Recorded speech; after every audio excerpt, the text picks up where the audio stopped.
I'm sorry, I disconnected.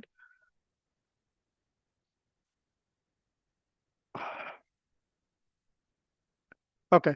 So yesterday, what we discussed, we have actually connected to machine, and then we created image, which means full server Kiran, backup. Yes. Kiran, Yeah. ఇక్కడ మొబాక్స్ది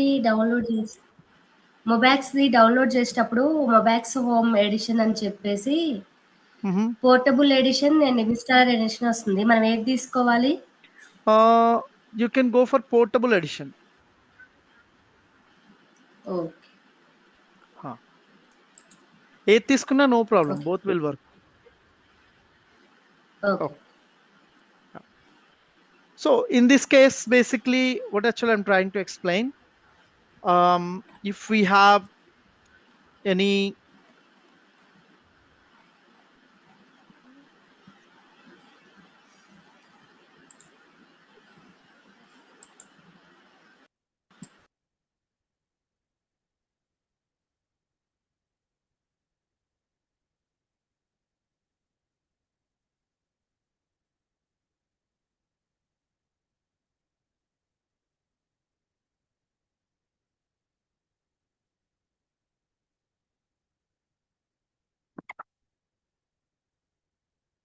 okay. So ఈరోజు మనం ఏం చేద్దామంటే snap shots తీసుకుందాం. So snap shot nothing but it's a volume backup. Volume అంటే ఏంటి? Storage. Currently how much storage have? 8 GB. ఇప్పుడు ఈ 8 GB మనకి ఏమైనా ఉన్నాయా? Currently I do not have anything. So ఇప్పుడు నేను వెళ్ళి ఏం చేస్తా అంటే ఈ సర్వర్లోకి కనెక్ట్ అవుతున్నా.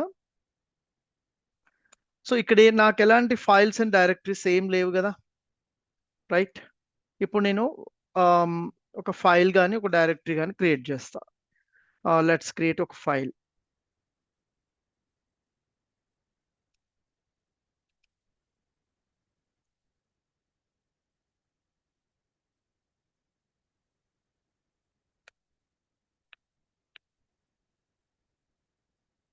డన్. చూడండి, ఇప్పుడు నేను ఈ పర్టికులర్ ఫైల్ని క్రియేట్ చేస్తాను, ఒక డైరెక్టరీ క్రియేట్ చేస్తాను. Have both. ఓకే, ఏమైనా ఉండదు. It can be empty, it can be something else in this one. ఇప్పుడు నా రిక్వైర్మెంట్ ఏంటి? ఈ పర్టికులర్ లొకేషన్లో ఏవైతే ఈ పర్టికులర్ డ్రైవ్ని బ్యాకప్ తీసుకుంటున్నా. అసలు బ్యాకప్ డ్రైవ్ని ఎందుకు తీసుకుంటాం? Why can't we go for full backup of AMI అంటే 2 reasons. ఇప్పుడు మీరు ఫుల్ బ్యాకప్ సర్వర్ తీసుకుంటే మీకు సి డ్రైవ్ బ్యాకప్ అవసరం లేదు. బట్ అన్నెసెసరీగా ఒక 500 GB కెపాసిటీ అనుకోండి సి డ్రైవ్, మీ సి డ్రైవ్కి కూడా ఎక్స్ట్రా మనీ పే చేయాలిగా బ్యాకప్ తీసుకున్నప్పుడు. మీ సర్వర్కి ఒక 3 drives అసోసియేట్ అయి ఉన్నాయి. డ్రైవ్స్ అంటే ఏం లేదు, సి డ్రైవ్, డి డ్రైవ్, ఈ డ్రైవ్ అంటాం కదా, అవి స్టోరేజ్ డివైజెస్. ఇప్పుడు ఈ 3 drives-లో నాకు నా కస్టమర్ డేటా లేదా నాకు రిక్వైర్మెంట్ ఉన్న డేటా ఓన్లీ డి డ్రైవ్లో మాత్రమే ఉంది. మీకు 2 ఆప్షన్స్ ఉన్నాయి ఇక్కడ. Either you can go and create a image of the server, అంటే మొత్తం ఎంటైర్ సర్వర్ బ్యాకప్ తీసుకోవడం. నిన్న తీసుకున్నాం కదా అలా.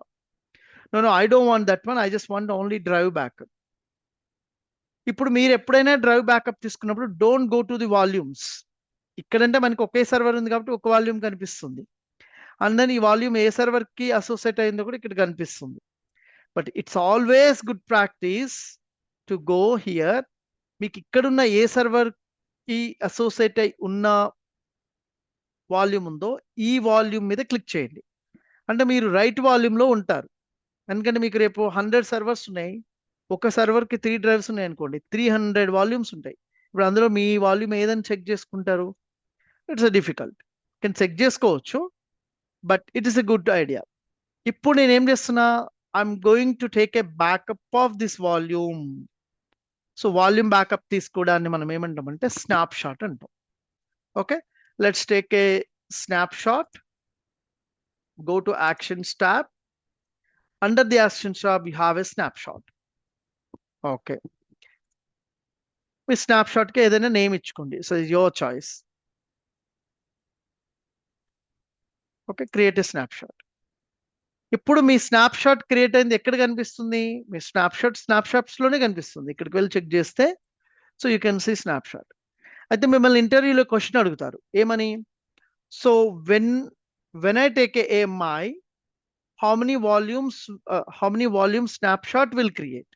మీరు వాల్యూమ్ స్నాప్షాట్ ఇమేజ్ తీసుకుంటున్నప్పుడు అంటే AMI తీసుకుంటున్నప్పుడు ఎన్ని స్నాప్షాట్స్ క్రియేట్ అయ్యాయి అని అడుగుతారు. So your answer would be, so how many volumes associated with that server, so that many snapshots will create. అంటే ఏంటి, ఎన్ని వాల్యూమ్స్ అయితే ఆ సర్వర్కి అసోసియేట్ అయినాయో అన్ని స్నాప్షాట్స్ క్రియేట్ అవుతాయి ఎప్పుడు మీరు ఇమేజ్ తీసుకుంటున్నప్పుడు. బట్ మీరు ఇమేజ్ తీసుకోకుండా ఓన్లీ స్నాప్షాట్ తీసుకుంటున్నప్పుడు ఇమేజ్ క్రియేట్ అవుతుందా? 100% అవ్వదు. So there is no AMI will create. ఎందుకు? మీ AMIలో వాల్యూమ్స్ పార్ట్ కానీ మీ వాల్యూమ్లో AMI పార్ట్ కాదు, ఇట్స్ అ పార్షియల్ బ్యాకప్ అనమాట. So I can see this snapshot actually current status showing as pending. It will be ready in a minute. Okay, now it's ready. ఇప్పుడు ఇక్కడ ఏంటి, snapshot ready ఉంది. మీ requirement ఏంటి, దీన్ని ఎక్కడో use చేయాలి. But ఎక్కడ యూజ్ చేయాలి అనేది మీ క్వశ్చన్.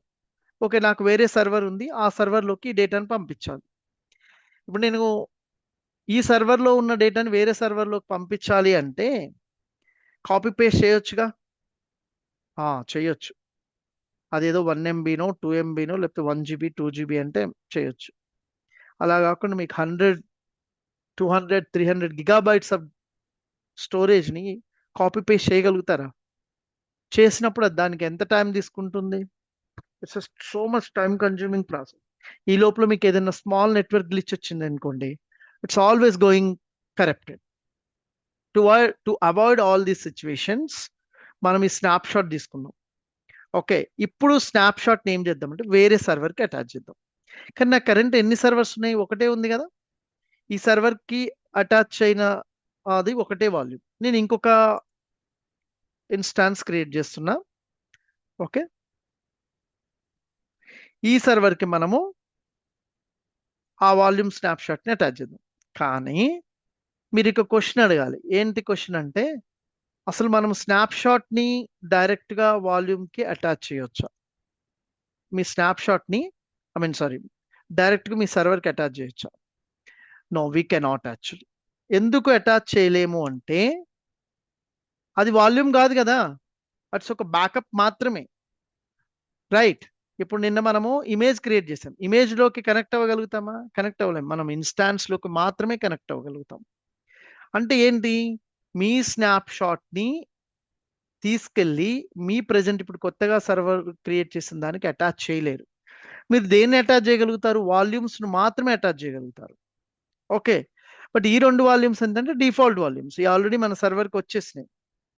ఇప్పుడు ఏంటంటే ఈ స్నాప్షాట్ని మనము ఒక వాల్యూమ్గా కన్వర్ట్ చేయాలి. ఓకే, ఎందుకంటే ఇది వాల్యూమ్ కాదు, ఇది ఒక బ్యాకప్ మాత్రమే. దీన్ని వాల్యూమ్గా క్రియేట్ చేద్దాం.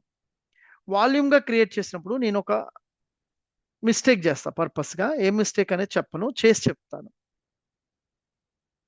ఇప్పుడు ఇదే కదా నేను క్రియేట్ చేసిన సర్వర్. సో ఇప్పుడు నా వాల్యూమ్ ఉంది కదా, దీన్ని వెళ్ళి స్నాప్షాట్ని వాల్యూమ్గా కన్వర్ట్ చేస్తున్నా. యాక్షన్స్లో so create a volume from snapshot అంటున్నాడు.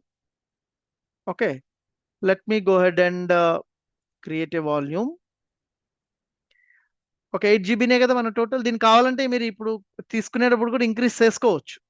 లెట్ ఇట్ బి, మనకేం అవసరం లేదు. ఏ పర్టికులర్ అవైలబిలిటీ జోన్లో చేస్తున్నాను? 1Aలో చేస్తున్నా. ఇది ఏ రీజియన్లో ఉంది? ముంబై రీజియన్లో ఉంది. చూడండి. ఓకే, మీ సర్వర్ కూడా ముంబైలోనే ఉంది కదా. ఓకే, ఇప్పుడు నేను ఒక మిస్టేక్ చేశాను. సో మీ వాల్యూమ్ రెడీ ఉంటుంది. A volume? ఇప్పుడు 8 GBతో మీరు ఒక వాల్యూమ్ చేశారే, అది మీకు ఎలా తెలుస్తుంది అంటే ఇక్కడికి వెళ్ళండి, చూడండి, ఇది అవైలబుల్ స్టేటస్లో ఉంది. ఇవి 2 ఇన్ యూజ్లో ఉన్నాయి. అంటే ఈ 2 ఆల్రెడీ ఈ సర్వర్స్కి అటాచ్ అయ్యి ఉన్నాయి. కానీ ఈ వాల్యూమ్ మాత్రం అవైలబుల్లో ఉంది, ఇది దేనికి అటాచ్ చేయలేదు. ఇట్స్ రెడీ టు యూజ్ అనమాట. ఓకే, దీన్ని వెళ్ళి మన సెకండ్ సర్వర్కి అటాచ్ చేస్తాం. కానీ ఇది అటాచ్ చేయలేము. ఎందుకు చేయలేమో చెప్తా. ఇది కూడా ఒక ఇంటర్వ్యూ క్వశ్చన్. ఇప్పుడు నేను వెళ్ళి యాక్షన్స్లో అటాచ్ వాల్యూమ్ అంటే నా సర్వర్కి అటాచ్ చేస్తున్నా. ఓకే, చూడండి, ఇన్స్టాన్స్ ఒక్క ఇన్స్టాన్స్ కూడా కనిపించట్లేదు నాకు ఇక్కడ. కానీ నాకు ఆల్రెడీ 2 ఇన్స్టాన్సెస్ రన్ అవుతున్నాయి. ఎందుకు కనిపించట్లేదు అంటే no matching running or stop, అంటే రన్నింగ్ లో ఉన్న ఇన్స్టాన్స్ కానీ స్టాప్ స్టేటస్ లో ఉన్న ఇన్స్టాన్సెస్ కానీ కనిపించట్లా. ఎందుకంటే మీరు వాల్యూమ్ ని ఏ పర్టికులర్ అవైలబిలిటీ జోన్ లో క్రియేట్ చేశారని చెప్పాను, 1A చేశారు. ఓకే, అవునా? మీరు చూడండి, మీ వాల్యూము 1A రన్ అవుతుంది. ఓకే, బట్ మీ ఇన్స్టాన్స్ ఎక్కడ రన్ అవుతుంది? ముంబైలోనే రెండు, కానీ మనకి డిఫరెంట్ డేటా సెంటర్స్ లో రన్ అవుతున్నాయి. మీ సర్వర్ ఎక్కడ రన్ అవుతుంది? 1Bలో రన్ అవుతుంది. రెండు 1Bలోనే రన్ అవుతుంది కదా. అందుకే ఏంటంటే మీరు ఎప్పుడైనా ఒక వాల్యూమ్ని క్రియేట్ చేసేటప్పుడు ఫస్ట్ గుర్తుంచుకోవాల్సింది ఏంటంటే మీ సర్వర్ ఏ అవైలబిలిటీ జోన్లో రన్ అవుతుందో మీ వాల్యూమ్ కూడా అదే అవైలబిలిటీ జోన్లో క్రియేట్ చేయాలి. కానీ మీరు ఎందులో చేశారు? 1Aలో చేశారు. 1Aలో చేశారు కాబట్టి మీకు ఏమని వస్తుంది అక్కడ పాపప్? సో బాబు, ఒక్క ఇన్స్టాన్స్ కూడా 1Aలో రన్ అవ్వట్లేదు అన్నది. అవునా కదా? కరెక్టే కదా. మరి 1Aలో ఒక్కటి కూడా రన్ అవ్వట్లేదు. సో మీరు ఏం మిస్టేక్ చేశారు అంటే మీ వాల్యూమ్ని ఇన్కరెక్ట్ అవైలబిలిటీ జోన్లో క్రియేట్ చేశారు. నేను చెప్పాను కదా ఒక మిస్టేక్ అని. సో దీన్ని ఇప్పుడు మనం డిలీట్ చేసేస్తుందాం, ఇక దీని అవసరం లేదు కాబట్టి. ఇంకొక కొత్త వాల్యూమ్ క్రియేట్ చేస్తాం. ఇప్పుడు కరెక్ట్గా క్రియేట్ చేద్దాం. ఎక్కడ నుంచి? స్నాప్షాట్ నుంచి. So go to actions and create a snapshot, create a volume from the snapshot. ఇప్పుడు ఇక్కడే మనం చేసుకోవాల్సింది, మీ సర్వర్ ఆల్రెడీ ఫస్ట్ అదే చెక్ చేసుకొని ఇక్కడికి వచ్చి నా సర్వర్ ఆల్రెడీ 1Bలో రన్ అవుతుంది కాబట్టి నేను 1Bలో ఉన్న అవైలబిలిటీ జోన్లోనే ఈ వాల్యూమ్ని కూడా క్రియేట్ చేస్తున్నా. Okay, right, create volume. నేను మిగతా ఆప్షన్స్ ఏంటో తర్వాత చెప్తాను. సో ఇప్పుడు నా వాల్యూమ్ రెడీ ఉందా లేదో చెక్ చేద్దాం. Of course it will be ready in available state. చూడండి, అవైలబుల్లో ఉంది. ఇప్పుడు వెళ్ళి మనము దీన్ని అటాచ్ చేద్దాం. యాక్షన్స్లోకి వెళ్ళి, so I'm going to attach this volume to the server. A server? Server 2.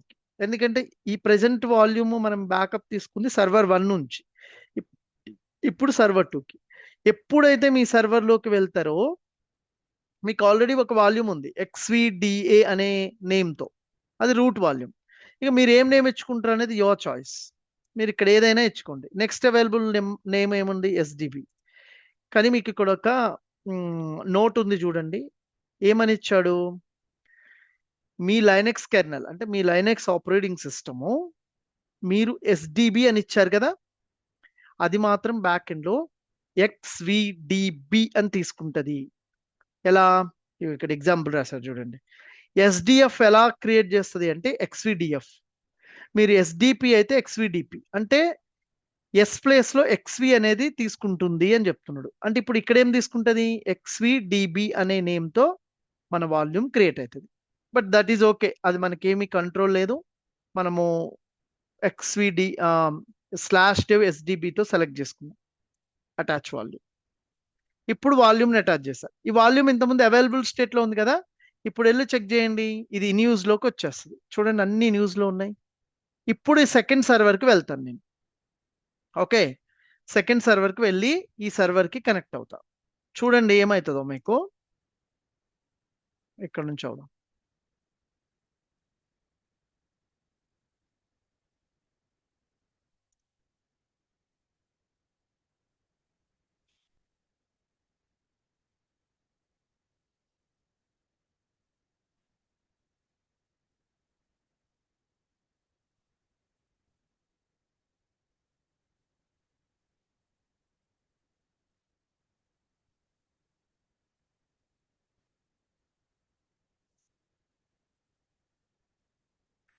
Okay, done.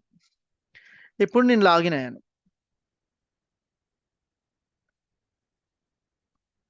మీరు చూడండి, టోటల్ 2 వాల్యూమ్స్ ఉన్నాయి కదా, ఒకటి 2 8GBs ఉన్నాయి. ఇప్పుడు నేను వెళ్ళి LSBLK అని టైప్ చేశాను. నాకు కనిపిస్తుంది చూడండి, XVDA. ఇది ఫస్ట్ మీ రీట్ వాల్యూమ్ 8GB. ఎస్, మీరు ఇప్పుడు క్రియేట్ చేసిన 8GB ఇదిగోండి, ఇది 8GB కనిపిస్తుంది కదా. ఈ డివైస్ ఎన్ని పార్టీషన్స్కి డివైడ్ అయిందంటే 1 2 3 XVDA 1 127 128. ఇది సిస్టమ్ ఆటోమేటిక్గా క్రియేట్ చేస్తుంది. ఇక్కడ కూడా మీ XVDB, కానీ మన యాక్చువల్ వాల్యూమ్ నేమ్ ఏమి ఇచ్చాం క్రియేట్ చేసేటప్పుడు? SDB అని ఇచ్చాం. మీకు అక్కడ ఒక నోట్ ఏమని వచ్చింది? మీరు SDB అని ఇచ్చినా మీ కెర్నల్ మాత్రం మీ వాల్యూమ్ నేమ్ని ఎక్స్విడిబిగా తీసుకుంటుంది అన్నది. Yes, I can see that. Okay, కానీ ఈ వాల్యూమ్ ఎక్కడ కూడా మౌంట్ అయ్యలేదు. అసలు మౌంట్ అంటే ఏంటో నేను చెప్తాను, అప్పుడు మీకు అర్థమవుతుంది. మౌంట్ అంటే ఏం లేదు, మీరు ఒక వాల్యూమ్ని ఒక సిస్టమ్కి అసైన్ చేయగానే అది మనకి యాక్చువల్గా కనిపిస్తుంది, కానీ యూజ్ చేయడానికి రెడీగా ఉండదు. ఎలా ఉండదంటే ఇప్పుడు చూడండి, ఇక్కడ మనకి XVDA1 ఉంది, రైట్? కానీ XVDB1 లేదు ఎక్కడ కూడా 8 GB చూడండి లిస్ట్లో. ఎందుకు లేదు? అసలు ఇక్కడ ఎందుకు కనిపిస్తుంది, ఇక్కడ ఎందుకు ఇక్కడ కనిపిస్తుంది, ఇక్కడ కనిపించట్లేదు అంటే, ఇక్కడ ఏంటంటే మీ సర్వర్కి LSBLK అంటే, LS అంటే లిస్టింగ్, BLK అంటే బ్లాక్ డివైజెస్. మీరు ఏమంటున్నారంటే నా సర్వర్కి అటాచ్ అయి ఉన్న ప్రతి వాల్యూమ్ని డిస్ప్లే చేయమని చెప్పారు. సో డిస్ప్లే చేసింది. ఓకే, కానీ టెక్నికల్గా మనకి రెండే వాల్యూమ్స్ ఉన్నాయి సర్వర్కి అటాచ్ అయ్యి, 8 GB అండ్ 8 GB. అవి యాక్చువల్గా ఇదిగో ఇది ప్లస్ ఇది. మీ సిస్టమ్ ఏం చేసిందంటే మీ వాల్యూమ్స్ని డిఫరెంట్ పార్టీషన్స్ చేసేసింది. బూటబుల్ ఫైల్స్ తీసుకెళ్ళి ఇక్కడ పెట్టేసింది. సి డ్రైవ్ అనుకోండి, ఇది రూట్ వాల్యూమ్ అని చెప్పాను కానీ అది. కానీ ఇక్కడికి ఇచ్చి చూస్తే ఇది ఎక్కడ కూడా మౌంట్ పాయింట్స్ ఏం లేవు. అందుకే మీకు ఇక్కడే కనిపించట్లేదు. ఎందుకు కనిపించట్లేదు, అసలు ఏంటి దీని రీజన్? ఒక క్లియర్గా ఎక్స్ప్లెయిన్ చేస్తా, as much as I simple. ఇప్పుడు మీరు ఒక కొత్త డ్రైవ్ని మీ ల్యాప్టాప్కి అటాచ్ చేశారనుకోండి, అది డైరెక్ట్గా మనకి కనిపించదు అసలు. మనము విండోస్లో అయితే డిస్క్ మేనేజ్మెంట్లోకి వెళ్ళి ఆ పర్టిక్యులర్ వాల్యూమ్ని ఆఫ్లైన్లో ఉంటే దాన్ని ఆన్లైన్లోకి తీసుకొచ్చి దాన్ని ఇనిషియలైజ్ చేసి దానికి ఏమంటే డి డ్రైవ్ అనే నేమ్ ఇచ్చేసి ఫినిష్ కొట్టగానే అప్పుడు మాత్రమే మనకి డి డ్రైవ్ కనపడుతుంది. మీరు దిస్ పీసీకి వెళ్తే ఓన్లీ సి డ్రైవే కనిపిస్తుంది ఈ ప్రాసెస్ చేయకపోతే. అంటే ఏంటి, మీ ఒక 500 GB కొత్త వాల్యూమ్ని మీ విండోస్కి అటాచ్ చేసినప్పుడు మీ వాల్యూమ్ యూస్ చేయాలి అంటే ఏదో ఒక దాని డైరెక్టరీతో అసోసియేట్ అయి ఉండాలి, ఒక ఫోల్డర్తో. అంటే మీ సి డ్రైవ్ అనేది ఒక ఫోల్డర్, మీ డి డ్రైవ్ అనేది కూడా ఒక ఫోల్డర్. ఇప్పుడు మీ డి డ్రైవ్ని 500 GBతో క్రియేట్ చేశారు. క్రియేట్ చేసినప్పుడు ఏమవుతుంది, ఇప్పుడు ఆ 500 GB యూస్ చేయాలంటే డి డ్రైవ్లోకి వెళ్ళి మీరు ఆ 500 GBని యూజ్ చేస్తున్నారు. ఓకే, మీరు డబుల్ క్లిక్ చేస్తున్నారు, డి డ్రైవ్లోకి వెళ్ళి మీరు ఏం అప్లోడ్ చేసినా ఏం క్రియేట్ చేసినా ఆ 500 GB యూజ్ అవుతుంది. అలానే ఇప్పుడు నేను ఈ 8 GBని క్రియేట్ చేశాను. మరి ఈ 8 GB యూజ్ చేయాలి అంటే ఈ 8 GB ఏదో ఒక డైరెక్టరీతో అసోసియేట్ అయి ఉండాలిగా. అసోసియేట్ అయి లేదు చూడండి ఎక్కడ దీనికి, అంటే మనం అసోసియేట్ చేయాలి. ఓకే, సో అసోసియేట్ చేద్దాం. సో మనము ఒక ఫైల్ క్రియేట్ చేయాలన్నా డైరెక్టరీ క్రియేట్ చేయాలన్నా మనకి ఏం కావాలి, ఒక డైరెక్టరీ కావాలి. డైరెక్టరీ లేకుండా మీరు ఎక్కడ క్రియేట్ చేస్తారు, చేయలేరు. ఎందుకంటే డైరెక్టరీ అయినా ఫైల్ అయినా డైరెక్టరీ కంటెంట్సే. డైరెక్టరీ లోపల మాత్రమే మీరు ఏదైనా క్రియేట్ చేయగలుగుతారు. డెస్క్టాప్ మీదకి వెళ్ళి క్రియేట్ చేస్తే డెస్క్టాప్ అనేది ఒక ఫోల్డర్, డౌన్లోడ్స్ అనేది ఒక ఫోల్డర్, డాక్యుమెంట్స్ అనేది ఒక ఫోల్డర్, సి డ్రైవ్ అనేది ఒక ఫోల్డర్, డి డ్రైవ్ అనేది కూడా ఒక ఫోల్డర్.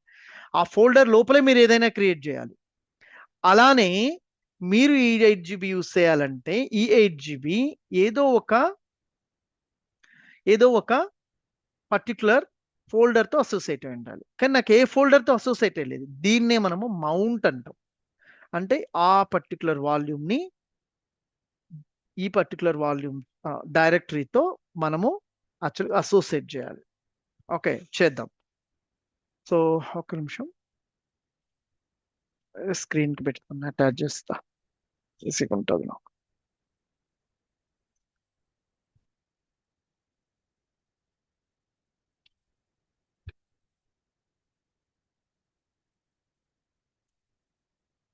స్క్రీన్ కొంచెం చిన్నగా ఉంది, I'm moving to this one to big screen.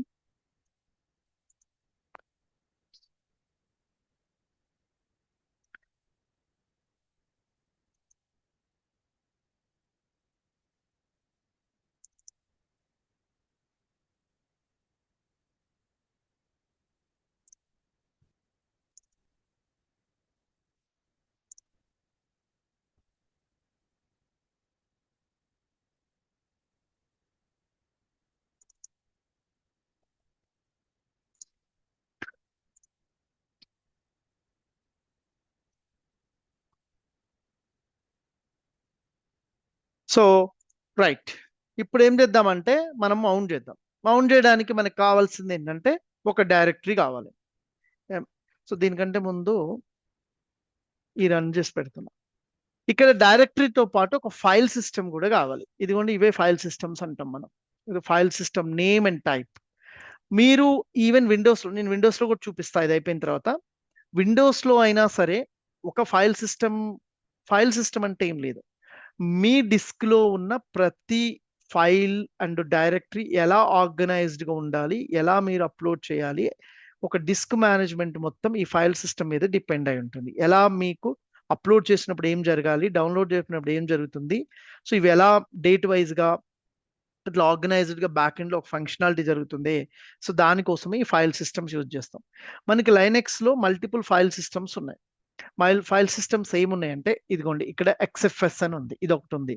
TMPF అని ఉంది, అంటే టెంపరీ ఫైల్ సిస్టమ్.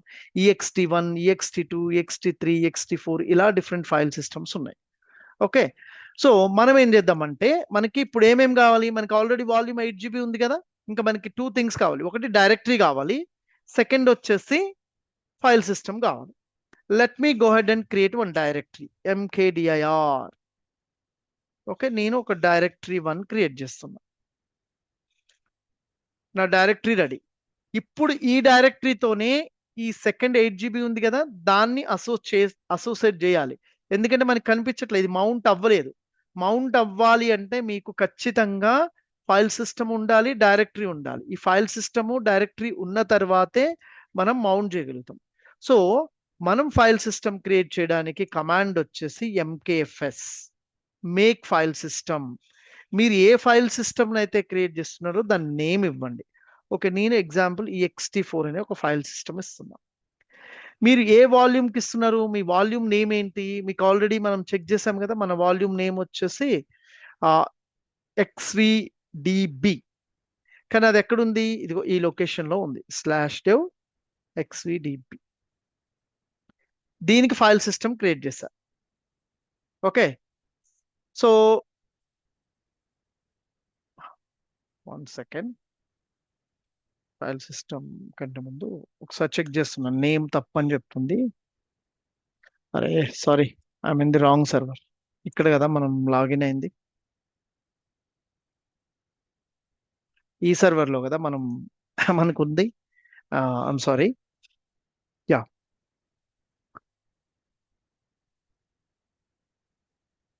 సో ఈ 8 GB కదా XVDB, అందుకే మనకి అక్కడ XVDB. నేను ఫస్ట్ సర్వర్కి లాగిన్ అయ్యా. ఎనీవే, నేను ఒక డైరెక్టరీ క్రియేట్ చేస్తున్నా. సో డైరెక్టరీ వచ్చేసి డైరెక్టరీ 1 ఇప్పుడు క్రియేట్ చేస్తాను చూడండి, MKFS and then my file system name EXT4. మీ డివైస్ నేమ్ ఏంటి, /dev XVDA. ఓకే, ఇప్పుడు ఏమంటుంది, so XVDA is apparently used by the system, will not make a file system here. బాబు నువ్వేమో file system create చేద్దాం అనుకుంటున్నావు, కానీ ఈ XVDA అనేది సిస్టమ్ అండర్లో ఉంది, నువ్వు మాత్రం యూజ్ చేయాల్సింది ఇది కాదు, ఇదిగో ఇది యూజ్ చేయమని చెప్తుంది. Okay, let's go and use that XVDA 1. ఎందుకు, oh not XVDA, XVDB. So now say yes. ఇప్పుడు ఫైల్ సిస్టమ్ క్రియేట్ అయిపోయింది. ఎలా తెలుస్తుంది మీకు, ఎప్పుడైతే ఫైల్ సిస్టమ్ క్రియేట్ అవుతుందో డన్ డన్ డన్ డన్. మీరు ఓన్లీ ఇప్పుడు ఫైల్ సిస్టమ్ ఒకటి క్రియేట్ చేశారు, ఒక డైరెక్టరీ క్రియేట్ చేశారు. Your directory ready, your file system ready, and then your space ready. 3 things ready ఉన్నాయి. ఇప్పుడు మనం మౌంట్ చేయాలి, సింపుల్, వెరీ మౌంట్. మీరు దేన్ని మౌంట్ చేస్తున్నారు, మీ డివైస్ని మౌంట్ చేస్తున్నారు. మీ డివైస్ నేమ్ ఏంటి, /dev XVDB. సో దేనికి మౌంట్ చేస్తున్నారు, మీరు దేనికి మౌంట్ చేస్తున్నారు, మీరు ఒక డైరెక్టరీ క్రియేట్ చేశారు కదా, డైరెక్టరీ 1 అని, దీనికి మౌంట్ చేస్తున్నారు. అంటే ఏంటంటే ఇప్పుడు మీరు ఈ డైరెక్టరీలోకి వెళ్ళి ఏం క్రియేట్ చేసినా ఈ 8 GB ఉంది కదా మనకి స్పేస్, ఇది యూజ్ చేసుకుంటుంది అనమాట. డన్. ఇప్పుడు వెళ్ళి DF5TH క్లిక్ చేయండి. ఇప్పుడు మీకు సెకండ్ 8 GB కూడా కనిపిస్తుంది చూడండి. వెరీగా, మనం ఇచ్చింది డైరెక్టరీ 1, మనం ఇచ్చింది EXT4 ఫైల్ సిస్టమ్, మన డివైస్ నేమ్. అంటే ఏంటి, నేను ఇంతకు ముందు ఇక్కడికి వెళ్ళి df-th అని టైప్ చేస్తే ఇక్కడ చూడండి ఎక్కడ కూడా 8 GB కనిపించలేదు, అవునా? ఈ 8 GB XVDA1 కి, XVDB కి మాత్రం లేదు. ఇప్పుడు XVDB కి కూడా ఉంది కదా 8 GB. అంటే ఇప్పుడు it's ready to use. Okay, మీరు మౌంట్ చేశారు. You got it right everyone? What is mount? Mount అంటే ఏంటి? మీరు కొత్త వాల్యూమ్ని దీనికి అటాచ్ చేయడం. సో సక్సెస్ఫుల్గా అటాచ్ చేశారు. ఇంకొక రిక్వైర్మెంట్ ఉంది.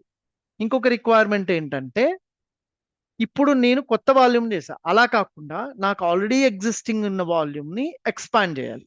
నాకు ఒక 100 GB ఉంది, అందులో 80 GB ఆల్రెడీ ఆక్యుపై అయింది. బట్ రేపు నేను ఒక 30 GB అప్లోడ్ చేయాలి, కానీ నాకు 20 GB స్పేస్ మాత్రమే ఉంది. అంటే ఏం చేయాలి? నా ఎగ్జిస్టింగ్ ఉన్న స్టోరేజ్ని అంటే 8 GBని నేను ఎక్స్పాండ్ చేయాలి. Okay, let me go back to AWS console. మనం AWS నుంచి చేద్దాం. ఓకే, సో దీన్నే చేద్దాం. ఏముంది, స్టోరేజ్ ఉంది కదా, ఈ వాల్యూమ్ తీసుకుంటున్నాం. దీని కరెంట్ సైజ్ ఏంటి? 8 GB అని ఉంది, కరెక్ట్. దీన్ని ఒక 10 GBగా నేను ఎక్స్పాండ్ చేస్తున్నా, అంటే దీని కెపాసిటీని ఇంక్రీజ్ చేస్తున్నా. So to do that go to actions tab, modify చేయండి వాల్యూమ్ని. సో మోడిఫై చేయడం అంటే ఏంటి? ఉన్న వాల్యూని డిక్రీజ్ చేయలేరు మీరు, ఓన్లీ ఇంక్రీజ్ మాత్రమే చేయగలుగుతారు. ఓకే, ఇప్పుడు నేను 7 అని ఇచ్చా అనుకోండి, the size of the volume can only be increased, not decreased. Okay, నేను ఒక 10 GB ఇస్తున్నా, అంటే కరెంట్ వచ్చేసి 8 GB. I'm expanding this to 10 GB. Modify. Okay, refresh చేయండి, మీకు కనిపిస్తుంది 10 GB. ఇప్పుడు మీరు సర్వర్లో ఆల్రెడీ ఉన్నారుగా, ఆ సర్వర్కి వెళ్ళి ఇప్పుడు df-th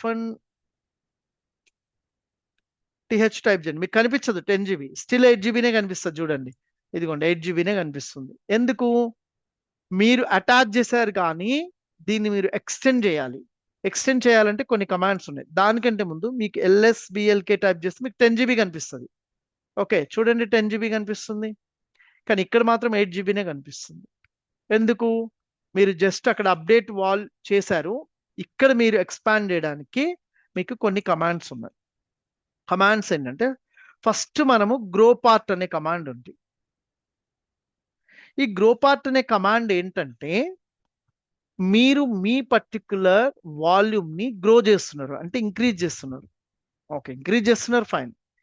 మీ డివైస్ యాక్చువల్గా పార్టీషన్గా డివైడ్ అయి ఉంది, చూసారా? XVDA 3 పార్టీషన్గా డివైడ్ అయి ఉంది. ఇదే మీ ప్రైమరీ పార్టీషన్ 8 GB. చూడండి, ఓకే, ఇదే ఇప్పుడు మీరు 10 GB చేయాలి. మిమ్మల్ని మీ సిస్టమ్ అడుగుతుంది, బాబు నీకు ఇక్కడ 3 పార్టీషన్స్ ఉన్నాయి కదా, ఏ పర్టికులర్ పార్టీషన్ని నేను ఎక్స్పాండ్ చేయాలి? నువ్వు 2 GB అడిషనల్గా యాడ్ చేసావు మెయిన్ వాల్యూమ్కి, దీంట్లో నీకు 3 పార్టీషన్ చేసావు, 1 127 128. 1 చేయాలా, 127 చేయాలా, 128 చేయాలా? అప్పుడు నేనేం చెప్పాలి? నాకు ఈ XVDA1 చేయాలి, అంటే పార్టీషన్ నెంబర్ 1ని ఎక్స్పాండ్ చేయమని చెప్తున్నా. దాని మీనింగ్ అనమాట ఈ command. So /dev XVDA1 partition number 1, you must give the space. Okay, ఇప్పుడు చూడండి చేంజ్ అయిపోయిందని చెప్తుంది. ఓకే, సక్సెస్ఫుల్గా చేంజ్ అయింది. కానీ ఇప్పటికీ మీకు కనిపించదు df-th అని కొడితే. చూడండి, స్టిల్ 8 GBనే కనిపిస్తుంది. ఓకే, ఎందుకు? మీరు పార్టీషన్ ఎక్స్పాండ్ చేశారు. మీరు మొత్తంని ఇప్పుడు ఎక్స్పాండ్ చేయాలి అంటే మీ ఫైల్ సిస్టమ్ని కూడా, ఏంటి మీ ఫైల్ సిస్టమ్ ఇక్కడ? XFS. ఈ ఫైల్ సిస్టమ్ని ఎక్స్పాండ్ చేయాలి అంటే XFS_growfs, అంటే grow file system /d directory. ఏ డైరెక్టరీకి ఇది అసోసియేట్ అయ్యింది? XVDA1 స్లాష్ అనే డైరెక్టరీకి అసోసియేట్ అయింది. స్లాష్. ఇప్పుడు మీకు స్లాష్కి అయిపోయింది. వెళ్ళి ఇప్పుడు చెక్ చేయండి, అయిపోతుంది. చూడండి 10 GB అయింది. ఏంటంటే మీరు ఫస్ట్ ఏమో పార్టీషన్ ఏమన్నా వర్ని చేయడానికి రెడీ చేశారు, దాని తర్వాత ఈ ఫైల్ సిస్టమ్ని ఎక్స్పాండ్ చేయమన్నారు, ఇది వచ్చేసేసారు. 2 కమాండ్స్ యూజ్ చేశారు. ఒకటి grow part /dev XVDA partition number 1. The next one is XFS_growfs, అంటే ఫైల్ సిస్టమ్ని గ్రో చేయమన్నారు. ఆ డైరెక్టరీ ఏంటి, స్లాష్ డైరెక్టరీ. మీకు ఒకవేళ డైరెక్టరీ నేమ్ వేరే అయితే ఆ నేమ్ ఇచ్చేసేయండి ఇక్కడ. ఇన్ దిస్ కేస్ స్లాష్ అంటే మీరు కొత్త వాల్యూమ్ని క్రియేట్ చేశారు, కొత్త వాల్యూమ్ని ఇంక్రీజ్ చేశారు. Okay, everything done. మన మీటింగ్ ఇంకొక 10 సెకండ్స్లో ఎండ్ అయిపోతుంది. ఓకే, సో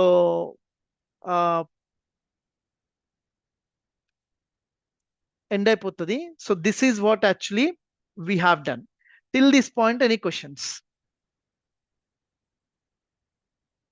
ఏమైనా క్వశ్చన్స్ ఉన్నాయా? నేను దీనికి డాక్యుమెంటేషన్ అప్లోడ్ చేస్తాను మీ డ్రైవ్లో, ఈ రికార్డింగ్ అప్లోడ్ చేస్తాను. మీరు ఆ డాక్యుమెంట్ త్రూ ఈ ల్యాబ్ ఇంప్లిమెంట్ చేయండి, సరిపోతుంది. ఓకేనా? ఇప్పుడు మనం కొత్త వాల్యూమ్ని క్రియేట్ చేసి అటాచ్ చేసాము, ఉన్న వాల్యూమ్ని ఎక్స్పాండ్ కూడా చేసాము. We done both.